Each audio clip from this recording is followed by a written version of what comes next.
उपमुख्यमंत्री सुनेत्रा पवार या विधिमंडळात दाखल झालेल्या आहेत आणि त्यांनी राहुल नार्वेकरांची भेट घेतलेली आहे। आताची महत्त्वाची बातमी आपण पाहतोय।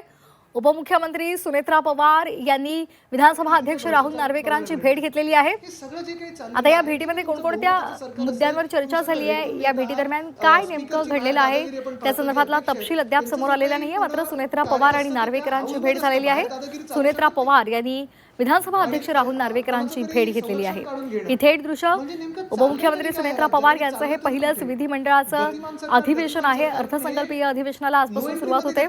अजित पवार यांच्या अपघाती निधनानंतर उपमुख्यमंत्री म्हणून सुनेत्रा पवार यांनी शपथ घेतली आणि त्यानंतरचं त्यांचं हे पहिलंच अधिवेशन आहे। सीमा आढे आमच्या प्रतिनिधी आपल्याला अधिकची माहिती मिळतात। सीमा, सुनेत्रा पवारांनी नार्वेकरांची भेट घेतलेली आहे।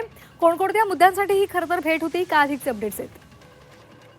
नक्की श्वेता, काही वेळापूर्वीच उपमुख्यमंत्री सुनेत्रा पवार विधानसभा अध्यक्ष राहुल नार्वेकर यांच्या भेटीसाठी त्यांच्या दालनामध्ये दाखल झालेले आहेत। खरं तर आज अधिवेशनाचा पहिलाच दिवस आहे आणि पहिल्या दिवशी अनौपचारिक गप्पांसाठी किंवा मुद्द्यांवरती चर्चा करण्यासाठी नेहमीच अधिवेशनाच्या पहिल्या दिवशी जे मुख्य नेते आहेत, मुख्यमंत्री असतील, उपमुख्यमंत्री असतील, ते येऊन नार्वेकर जे अध्यक्ष आहेत विधानसभेची त्यांच्यासोबत चर्चा करतात, वेगवेगळ्या मुद्द्यांवर चर्चा करतात आणि त्यासाठी सुनेत्रा पवार तर दाखल झालेल्याच आहे। मात्र आता मुख्यमंत्री देवेंद्र फडणवीस हे सुद्धा राहुल नार्वेकर यांच्या भेटीसाठी त्यांच्या दालनामध्ये दाखल झालेत आणि तिन्ही नेत्यांमध्ये चर्चा होईल आणि त्यानंतर मुख्यमंत्री देवेंद्र फडणवीस, उपमुख्यमंत्री सुनेत्रा पवार आणि उपमुख्यमंत्री एकनाथ शिंदे हे जाऊन विधिमंडळ अधिवेशनाच्या परिसरामध्ये छत्रपती शिवाजी महाराज यांच्या पुतळ्याला अभिवादन करतील आणि त्यानंतर पुढच्या कामकाजाला सुरुवात होणार आहे।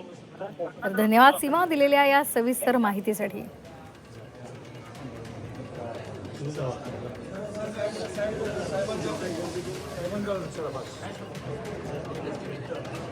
Thank you.